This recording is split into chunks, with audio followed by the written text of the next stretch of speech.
Hey, Dennis O'Brien, I'm back here again on Let's Talk About It here with Matt Rupar and my co-host, Susan Johnson. So happy to be here. It's a beautiful Friday.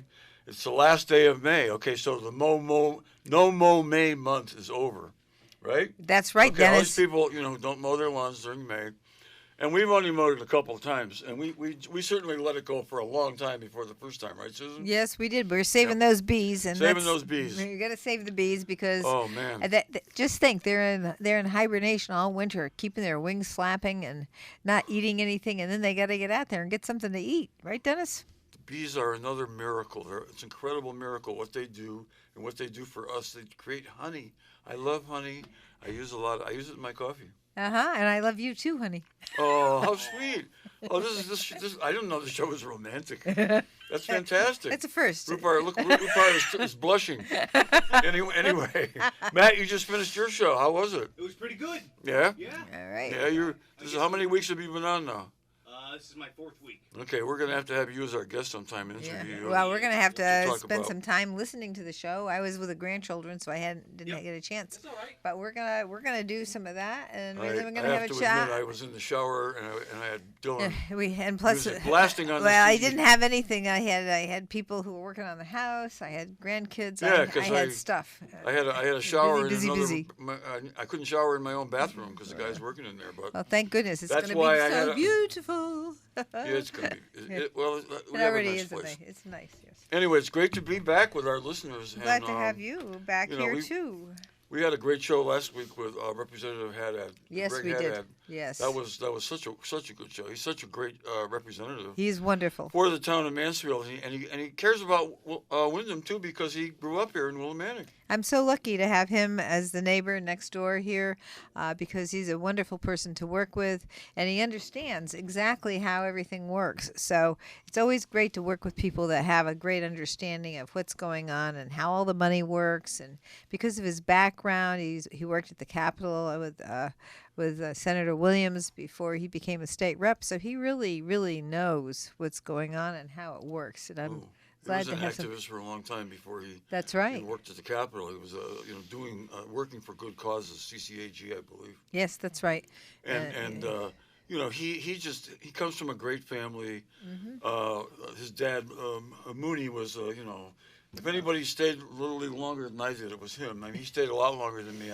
Yeah. I think I may be second. I don't know. I almost 40 years. I don't know. Yeah, so Mooney was great. He was one of my mentors in Little League, and his dad and his mother Karen is a wonderful person, and she's still living here. Yes, she is. In Willimantic. Exactly. So Greg really cares about this town. He cares about this town. He cares about Mansfield very much. The students.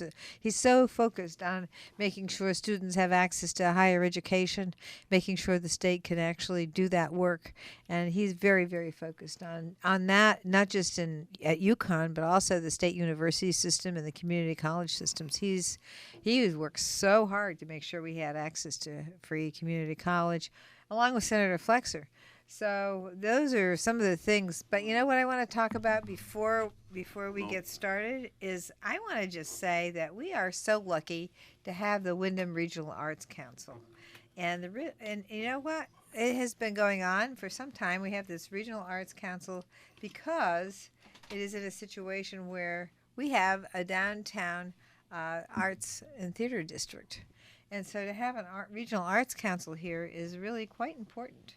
And so today, I want to remind people, today beginning at 6:30 p.m., there's the annual members meeting at 6, an opening reception at 6:30, and it's all taking place at the J. Eugene Smith Library at Eastern Connecticut State University, in the Johnson Community Room. And so that's going to be a great event. And if people want to get in touch with the Wyndham Regional Arts Council, I'm hoping that they get in touch with everybody. And if you can't make it this Friday at 6:30, there's also an open Saturday and Sunday between 12 and 4 in the afternoon. So that would also be at the Eugene Smith Library. at Eastern Connecticut State University in the Johnson Community Room. So I just wanted to remind everybody about that, and I will be traveling up there after the show to say hi and thank them for the work that they're doing and making sure that we really do have a beautiful arts and entertainment district. And every day we see a little bit more, a little bit of change, a little bit more art added to the area. Yeah, I love that site too. That's a great site to have an event. The Johnson Room Yes. at the Gene Smith Library. It's, Well named too. Right. It's not no relation. No It's relation. right. It's right near the. It's right near the clock tower. That beautiful clock tower. Yep. Right to the to the west and a little bit to the south. I think so. Yeah. Well, And it's you can't miss it. The Right. library is a beautiful place. yes. And the Johnson Room is a wonderful place to have an event. In fact, you just had an event there, Susan, that you were the leader, I think. And I did in February. It was a little bit ago now because we've been through session, but it was just before session started in February on the environmental issues. And I was so very excited to have that environmental group panel discussion. And we had some wonderful leaders from Eastern Connecticut State University, from UConn. We had the fuel cell person who does fuel cells at University of Connecticut. We had wonderful discussions about things, and a lot of people from the community, from the region, were there, and they raised all kinds of issues about the environment and things that we're looking into this session, and we'll be looking into as the future goes. But you know what, Dennis? We have our extremely very special guest with us now, Senator May Flexer. Welcome to the show. Thank you. Thank you, Susan. Thank you, Dennis. Thanks for having me. Good to see you both. great to Good see to you. see you. So yeah, and so we wanted to say thank you to Senator Flexer for the amazing work that she does to take care of Eastern Connecticut in the 29th Senatorial District. We're just very thrilled to have her, and she really also, another one, we had Representative Haddad, as we just were talking about on the show last week, and he really understands this area, he really understands the system, and so does Senator Flexer. So we're very, very pleased that she's here working with me, with Representative Haddad, making sure the students get taken care of, making sure our region gets taken care of. We're very, very pleased that she's working so hard. Thank you so much, May, for being here with us today. Thanks for having me. So tell us a little about how we're doing, and where do you want to start? You're chair of GAE. Did you want to tell a little bit about that? I'm happy to do that, but I was listening, and I'm sorry to. I'm glad I didn't get here in time to interrupt a romance at the beginning of the show. Yeah, well, It's a first. But I was glad to get here. Rupert generates that. That generates that. I don't remember how that started, but I liked it. I know. I can see I'm it's relaxed. an old romantic. Yeah. And I was also hearing your conversation about last week's show, and Representative Haddad, he and I both serve on the GAE committee and work together on higher ed issues. But yeah, we've done a lot of great work in the GAE committee, or the Government Administration and Elections Committee, over the last couple of years. And one of the big things that we've worked on that's come to fruition just in the last several weeks, and will really come to fruition this October, is early voting. We're going to have early voting for the first time in Connecticut. We're the 48th state to finally have early voting, and we'll have a 2-week period that starts before Election Day on November 5th, where people can come down and vote. We had early voting for the first time in the presidential primary a few weeks ago. It was low turnout, but it was a good test run of all the systems to make sure everything worked. We'll have it again for the primaries that are happening in August. I think Republicans are going to have a statewide primary, and there's primaries in different Democratic districts across the state.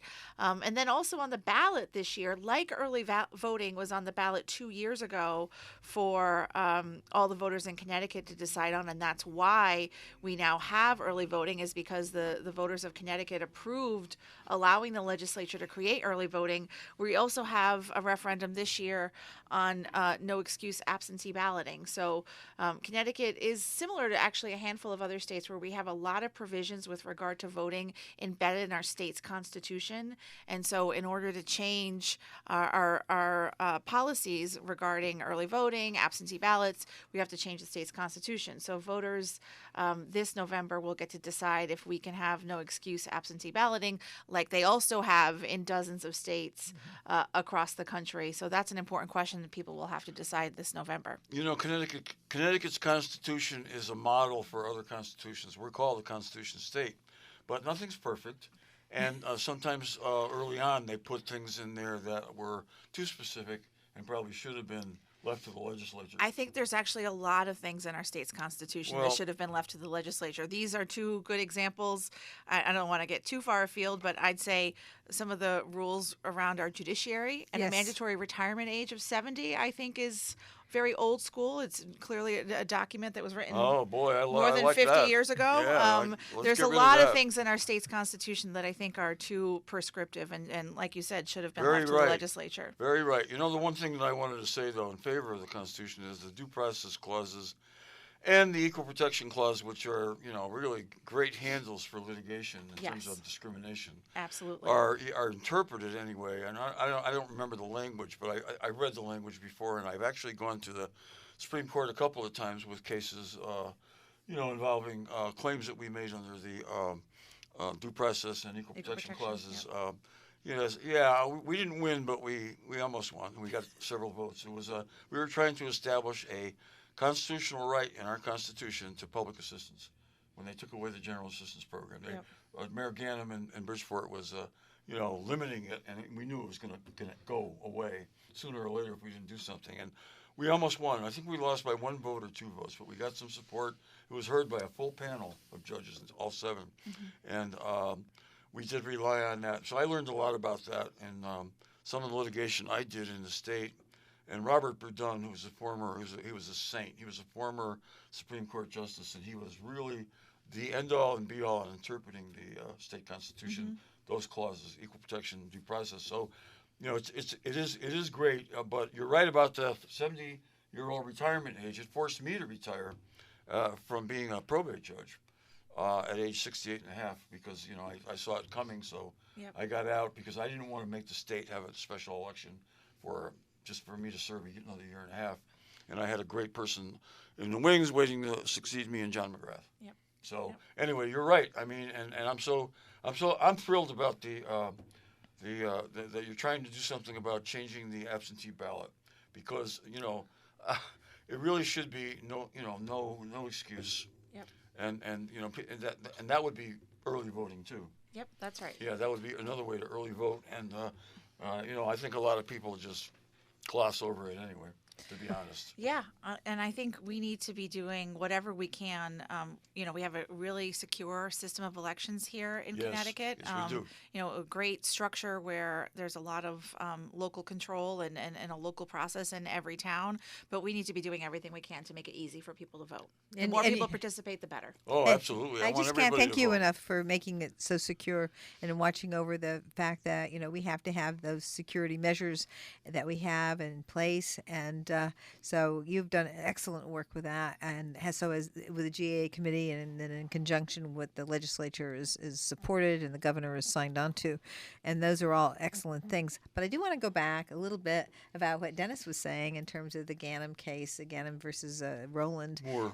Moore. Moore versus Ganim. Moore I think Please, so. Ganim. let's not talk about that man. But the problem that we have today with homelessness goes right to that case because you had a great general assistance program. Each town administered it. Each town was getting the money from the state to pay for it. And after they gave that, and it gave people a chance to get a place to live. It gave landlords the money. It did all those things that we don't do anymore. Medical, too. The medical would have been addressed through the new Affordable Care Act under Obama, but because it got rid of the requirement to have a categorical eligibility situation. But the overall situation with our homeless situation at this point in time goes straight back to the fact that Moore and but ultimately, because Ganem wasn't getting the reimbursement from the state, I think had something to do with that. And you Well, would know more about it than I would, because you I litigated I it. don't want to talk about it for too long, but I No. do want to say Yeah, I that don't we need were, any more if reasons we had to won just- that case, we'd Mayor be the Ganem. only jurisdiction in America. Connecticut would have been the only jurisdiction in America where people had a right, a constitutional right to public assistance. That case, because we were joking about it, and Steve Berg and I, who did the case, this guy from Yale, we did it together, and we were joking about how if we won that case, we were going to be on the cover of the Rolling Stone. 'Cause it was with our clients. It Yes. was such a great case. It's a great case, and you would have saved us a lot of difficulty that we're faced with today in the legislature, trying to make sure we don't have people living on a riverbank, Yeah. which we have today, and it's partially because we don't have a very good safety net. But we've improved it, right, Senator Flexer? Yes, we have. Through the Thanks to you. Well, thanks to No, your support thanks as well. to Representative Johnson's Well, leadership. well, I Seriously. appreciate that. But the temporary assistance for needy families, which was the second worst one in the country, is now we're moving into the middle part of the country, where we're making sure women and children have more access to resources so that they can stay in their apartments or in their houses and figure out how to get a job, figure out how to do things, because a lot of people end up on these programs because they have a tragedy in their family. Someone dies, they get a divorce, they have an injury.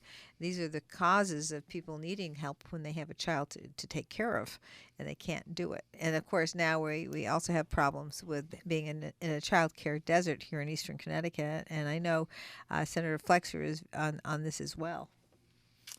Yeah, we have some really serious challenges in our region with regard to childcare, both in its affordability and just having the capacity.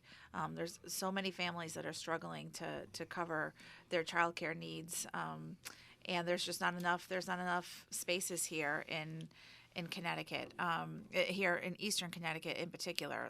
All the providers that we have, they have long waiting lists. Families have to wait months, in some cases even years, to get a slot for their child, and that has a real impact. It has an impact, obviously, in the short term on those families, but one thing I want to emphasize to people, and I think when we heard people talk about these issues 20, 30, maybe from your perspective a longer period of time ago, well, that's that individual family's problem. They should have thought about that before they decided to have a family.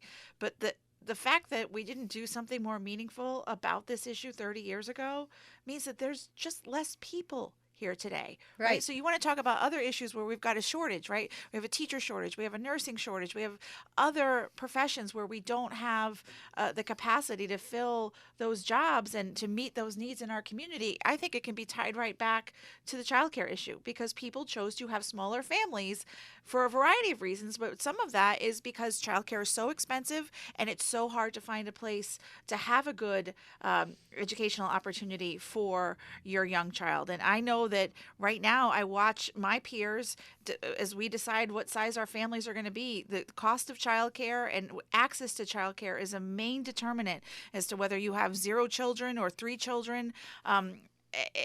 It's a real problem, and it has long-term ramifications, not just the immediate problems that particular family is facing in the moment, but as I demonstrated, for the long term for our community. That's an Yeah, excellent point. Yes. We have to educate our children, and they. I'll tell you what. I believe that we ought to have preschool for everybody. I would certainly start in the poorer towns, and you could do that. You could do. Speaking about equal protection, it would not be discrimination just to do it in towns that have like the biggest achievement gaps. You could do it. Right. You could do it legally, and there's 7 towns, and we're one of them, and New London's another one in Eastern Connecticut. New Britain, my hometown, is another one. You can figure out what the other ones are, and I've been advocating for a long time that we should have automatic preschool in those towns, and it should not be voluntary. It should be involuntary. Yeah, and there shouldn't be a complicated system you have to navigate to That's get your right. child signed up for it. That's Well, a big barrier that's too. a I mean, problem. yes. Yes, you know what? I learned that when I was in the children's probate court. Yeah. That a lot of these people weren't signing up, and because they didn't understand the system, and these kids weren't in preschool. And I would ask them, why isn't so and so this kid in preschool? Oh, because we didn't sign him up. It was too difficult. And you know, this kid is going to fall behind because Yeah. everybody else in preschool is going to be way ahead of them. That's right. I'm on a roll And now. no, it's incredibly complicated. I used to work for a school readiness council, and I was obviously in my role in the legislature and my role with the school readiness council. I had some familiarity with navigating these systems, and even for me, it's Yeah, really hard that's to right, navigate. that's And right. that says something. We have to make it simpler. It's almost as if there's a scarcity mindset. So if you make it hard, Yeah, then you won't Yeah. have overwhelming demand. yeah. Well, I think that's exactly. 3-year-olds I are think it's capable of intentional. learning just about anything. Yeah. That's right. And their minds are open, their brains are developing. They should be in school at age 3. That's That's my right. view as a former children's court judge. I think every kid should have that chance to Yes, be in school. absolutely. And Age frankly, 3. and every kid whose family wants them to go to school should have that Yes. should have that opportunity. And it Yes. shouldn't be cost prohibitive, and Nope. it shouldn't be a complicated process to enroll, and it should be a system that supports the family and the individual child and gets them off to the best start. We need to do something for our educational system because it's not what it used to be because it's so much more difficult than it used to be. It really is. Yep. Well, speaking of doing great things for our education system, we have done some wonderful things to help out. And one thing is the debt-free college for the community colleges. So some of that is, of course, it doesn't go to every single person, but it does go to a large group of people.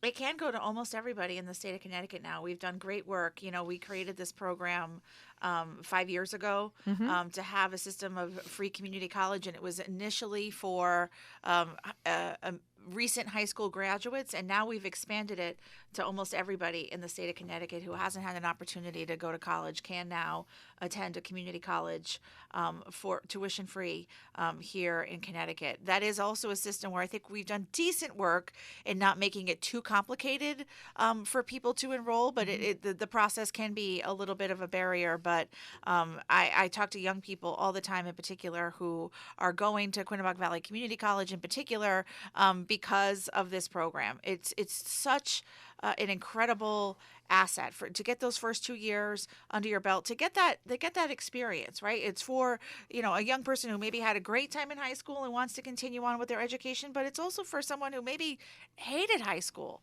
but don't give up. Try, see what it's like at the community college, and it's a very different experience. It Community certainly college is. isn't high school, and a lot of young people, enter that college experience because it's free, because they get that chance that they might not have considered otherwise, and then they find out they can really thrive, and they can continue on with their education. So with the cost of higher ed being so expensive here across the country, getting that first 2 years under your belt and having it be debt free, so that if you want to go on for that 4-year degree, that's when you can consider making that large financial investment. It's just such an incredible opportunity. I'm a proud community college graduate. And so am I. So are you. And so am I. And I would yeah. have been if they had that done here.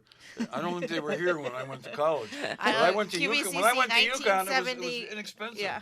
That's when Yeah. you finish And- law school. And I didn't. And the other thing is a lot of people don't bloom or blossom as Right. students until I didn't do that until I was 23. Right. Yeah, no, I had much better experience in college than anywhere else, and it just was the way that they present, and you learn on your own and that sort of thing. And it was really they expect that, and that was something that I really appreciated. And college was so much better for me than the other previous experiences. But I did want to also just talk about, you were talking about simplicity and the automatic admissions process as well for the parents and the students, so they don't have to go through this huge difficult situation That's right. that they used to have to Makes do. a big difference.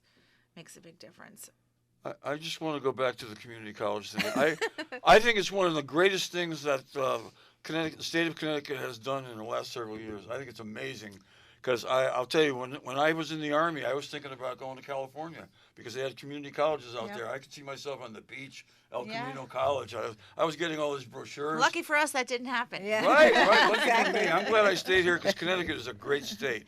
And I'm glad I stayed here. And I probably, if I went to California and hung out on the beach, I don't know, who knows if I would have studied real hard. But when I finally got to UConn, I studied like crazy because I knew that I hadn't in the past. I knew the difference after being in the Army for 2 years, and so many other people have this all of a sudden enlightenment when they're older, and the fact that you have made it able for them to go to community college literally for free if they're eligible, Yep.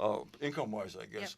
No, not income-wise, just if they haven't gone to college before. That is so wonderful, and we talk about that on this show a lot because I want, and Susan wants, and Flexer wants, of course, everybody out there to know that. Yeah, and it's free for everybody. There's no income requirement. What a great gift that is to the people of Connecticut. Yeah. From the state of Connecticut, that is wonderful. and We're going to see my cousin probably next week, Mike Miotti. He was once the deputy commissioner of education, former state senator himself. And I remember we had him on the show, and I kept telling him, I said, one thing we've got to do is got to do something about, the cost of higher education. And we talked a little bit about community college being free, but it didn't happen until you all did it. Yeah, I'm thrilled. It took a long time and a long effort to make this actually happen. I remember almost 10 years ago being at a meeting at the Obama White House with Representative Haddad. Yeah. First learning about some programs they had in places like Tennessee and trying to replicate that and bring it here. And, like I said, we were really thrilled to be able to do that in 2019 and been working all these years recently to add to it. But, I do want to say, though, we have not been doing a great job in Connecticut at keeping the cost of higher education down overall. No doubt I think about this free college program is something to really be proud of. But even while it's free, the cost of tuition at our community colleges, at our state universities, and at the University of Connecticut continues to go up because we unfortunately have a state government that doesn't want to partner in ensuring that public higher education is affordable for everyone. When in 1991, 50% of the funding for the University of Connecticut came from the state of Connecticut. Right. Next year, we're looking at that being less than 24%. Wow. So 30 years ago, 50%, now down to 24%. And frankly, we've been advocating as strongly as we can to bring those numbers back up, but Governor Lamont continues to propose budgets that gut funding for public higher education. I don't understand his perspective on it, and it's been incredibly frustrating because the people who are bearing the burden of that are the students and their families. Right. Can I just say something about that? Because I think we agree, and I have to say I really appreciated you and me putting together Senate Bill 50 because it was about the spending cap, the guardrails, the so-called guardrails, which we refer to as straitjackets, because what they're doing, they're not saving money really. What they're doing is they're cost shifting to the students and the families. They're cost shifting from in the poorer towns to the people who pay the property tax, and so or the businesses in the poorer towns that pay property tax. And so what happens is we're not really saving money. What we're doing is we're cost shifting, and that to me is a really kind of a. We've got to make sure people understand that it's not a cost savings; it's a cost shift. And it's because it's spread out, it's harder to track. And people need to understand that when you have the state government pay for better reimbursement or better be a better partner with educational facilities, be a better partner with towns and communities that provide services to their region and to the state, that in those circumstances, then the property taxes will be more affordable. Yeah. So those are the things that we really have to take a look at, and we have to talk about this during this session and next session, because there is a real difficulty, I think, in fully understanding the role that the state plays on the municipal level. Well, we've come a long way since you two got elected to the legislature. I'll tell you, you've made a great team. Wyndham has gotten a lot better. We're getting a lot more support from the state. And that's because we have such a great team in Hartford. And Greg Haddad may not be, a member of the Wyndham team anymore, but I know he's very supportive of us because he's got his mother is here and he grew up here and he understands the needs that we have here and what a great, great town this is. And this town is becoming better and better and better because of all the state support we've been getting. The building projects we've done, we couldn't have done it without state support. And I thank you two so much for that.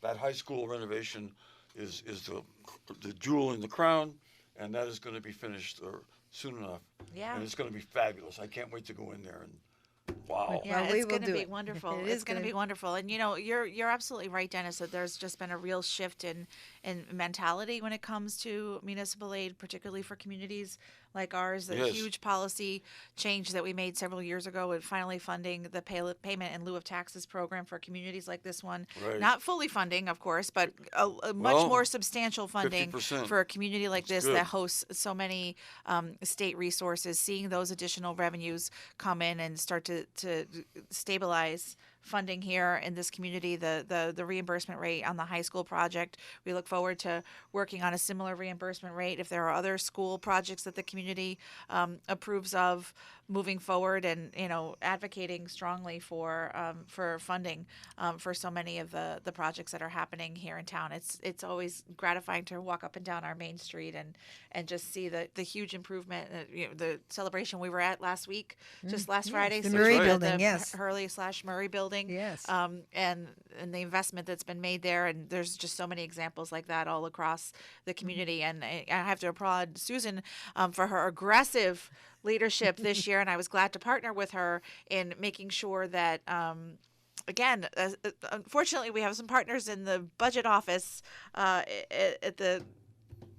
in the governor's budget office that really want to hold back funding for things that I think are critical. We talked Yeah. about higher ed, and we also had this major issue with car tax funding here in Connecticut. yes. There's, Oh, a, yeah. there's a Yeah. cap on what the car tax is supposed to be, and if your mill rate is higher than that threshold, the community is supposed to be reimbursed by the state. That's right. And the governor's budget office wanted to use some sort of computer glitch, every excuse they could find, frankly, if I can explain it simply, to deny Wyndham that funding and blow a hole in our budget that was more than $1 million. 1.2 million, actually. And, yeah. Yep. And unfortunately, we weren't able to blow through the bureaucracy, so we had to pass a special piece of legislation to fix that. Thanks to your leadership, Susan. Well, and- thanks to you, or you're working with me, because none of this gets done without me and you working together. That's right. And so this is the way, and I did a lot, and you did a lot, and you supported it, and so that's how we got it done. But I just want to point out, like, since 2021, in terms of a lot of the government funding that we got, we went from here in Wyndham getting all these different types of funding. We went from $569,472 all the way to $43,797,121 this year for fiscal year 2025, and that's a good increase in state funding for pilot, motor vehicle tax reimbursement, municipal revenue sharing, supplemental revenues, Mashantucket Pequot grant funding, town aid to the roads, LOCIP, the local capital improvements money, municipal grants and aids, education cost sharing grant, which has been a big deal for us, huge big deal, because we were so underfunded for years, and now we're finally going to meet up to the formula that was created under the Horton versus Meskel case for the education cost sharing grant. So we're finally going to be there in 2025. And 2026. So it is what a great thing to actually see this increase, because when we first got to the Capitol, these things weren't being increased at all. That's They were right. being They were cut. frozen or cut. Yes. It was flat. And I went to law school at Wesley Horton, and that was a long time ago when that case was brought. And I'll tell you, I think what you have done in the legislature is responded to the CJEF case. The CJEF case was, I Right. was on the steering committee. It's a Connecticut Coalition for Justice and Education funding. That's right. And that case was brought, there were, Steve Cassano was part of that Yep. at the legislature. And, there were a lot of people that worked really hard on that. And it was won at the trial court level. The judge wrote an incredible 100-page decision, but the Supreme Court did not agree, and it was lost. But you know what? The people in the legislature, a lot of good people, you folks for sure, Mike D'Agostino and other people made sure that the teachings of that case by the Superior Court judge did not go forgotten. And the change has been remarkable in terms of the ECS grant and how much more the towns like Hartford, New Britain, Wyndham, New London, Bridgeport, Waterbury, and there's one more. There's others that are benefiting from this, but this is so much better.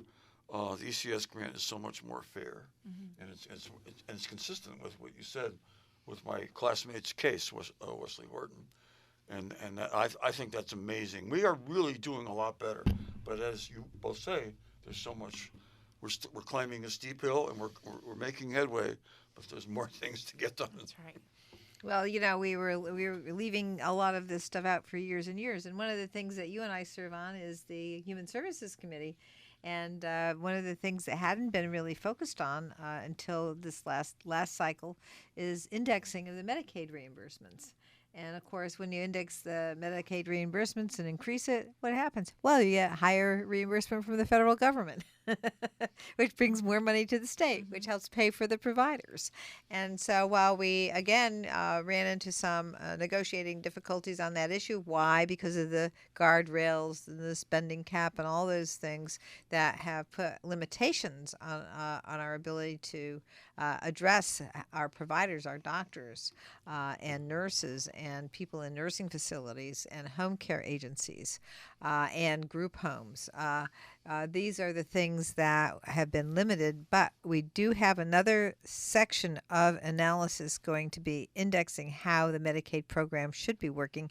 And I hope after this coming cycle that we will be able to index these things on a regular basis so that we're in a situation where we won't be surprised at how low the reimbursements are for our doctors and nurses and providers, because right now they're so low that they're not going to be able to take patients because they don't have the capacity to do it. And when you don't have the capacity, you have the potential to commit some type of malpractice, and that is what they're afraid of at this point in time. I want to talk a little bit, May, about just to make a radical change in topic, about your involvement in a group called Emerge. I think it's so important. I really want to see more progressive women involved in government, and you are doing it, but there's more work to be done in that regard too. So talk about your role in Emerge. Oh, if sure. You would. I work for an organization called Emerge, and our organization is focused on recruiting, training, and mentoring Democratic women to run for office. And so I've been the director here in Connecticut for 7 years, and we are squarely focused on recruiting and encouraging women to run for office and giving them the training on how to run here in Connecticut, the specifics on our political system. And I'm proud to say, let me do my math real quick in my head, we have trained 117 women over the last 7 years here in Connecticut. We just had our graduation yesterday. 10 more women, including a wonderful young woman from Wyndham who was in our program this year. And, we're teaching them how to run for office at every level. So running for their local board of education or their board of selectmen, or running for mayor, or running for the state house or the state senate or beyond. We're actually really proud that one of our alums is Secretary of the State Stephanie Thomas, is an Emerge graduate, and we have more than a dozen Emerge alums who serve in the state legislature, and just trying to build the bench. And frankly, one of the things, to your point, Dennis, I really want is for all governmental entities that are elected to be reflective of our community. And that means, if not having at least 50% women, maybe more than 50%, as it's been the opposite for such a long period of time. Right. Good to make it up, Right. yeah. I've often said I'd be willing to turn the government completely over to women. It has to be the right women, but not all women are. Not all, no. The views of all women are consistent with mine, but I know a lot of them that are. Their views are, and I know a lot of men who are. Yeah. So, present company excluded, of course. Anyway, Of course. me. Anyway, I'm really impressed with your work with Emerge, and I'm glad you're doing it. Thank you. And it's another important thing that you're doing to help the state of Connecticut and our local area region here. Well, I appreciate Fantastic. that. I'm lucky to have the chance to do that work Yeah, in conjunction with this. I understand. As somebody who is more often than not, rather than the candidate, I've been a behind-the-scenes person, somebody who manages campaigns and stuff. I certainly appreciate the need for people to learn how to do it. It is not rocket science, but is also not easy to do if you don't understand it. Yeah, and you raise an important point. I mean, as someone who was also originally a behind the scenes person Yeah. and didn't take seriously the idea of running myself until I was encouraged Right. by Senator Williams, frankly, Yeah. to run for the state house when Susan and I first ran the same for the at the same time. Yep. You know, a woman has to be asked 7 times to run for office before she takes the question seriously. A woman of color has to be asked 14 times before she takes the question seriously. And so that's why I think the work that we do is so important, because women in politics in particular often do find themselves more in those behind the scenes roles, and they shouldn't be. It's our turn to step up, and that's what we're trying to do. It's really important to have all the voices at the Capitol, whether you're at the Capitol here in Hartford or in Washington D.C. You have to have a balance of all different voices, and and they have to be voices that I think you can chat with other people and share those differing opinions, so that people have understanding about all the different things and how our government affects all the people. And so that's how you make good policy, is to really understand the impact of everything and how it all works. It's very, very important. So having women in there, having women go in and be part of that discussion is really, really important. And to have those voices there is just, it's can't be happier to have more women involved, because you know that they get what's going on with women's issues, and they can share those things with other people. And then sometimes when you share them with people, other people of, men, for example, they go, "Oh, hey, I hadn't thought of that," and it really helps out. And the men can share their thoughts about how things work for them, and then we get a better understanding of how our policies affect both men and women. Yep. Exciting fact that just in the last 2 years, the Connecticut Senate has hit its high watermark for the number of women who serve in the state Senate. We'd never had 10 women serve in the state Senate before, and now there are 10 just Democratic state senators that are women. There's 36 state senators, and there are 24 Democrats, and 10 of us are women, and there are 2 of the 12 Senate Republicans who are women. So a third of the Senate is finally female. It's taken us a long time to get to that. I want us to get to 18 or 19, but it is an interesting fact that we just passed that, made that historic, crossed that historic threshold in the last 2 years.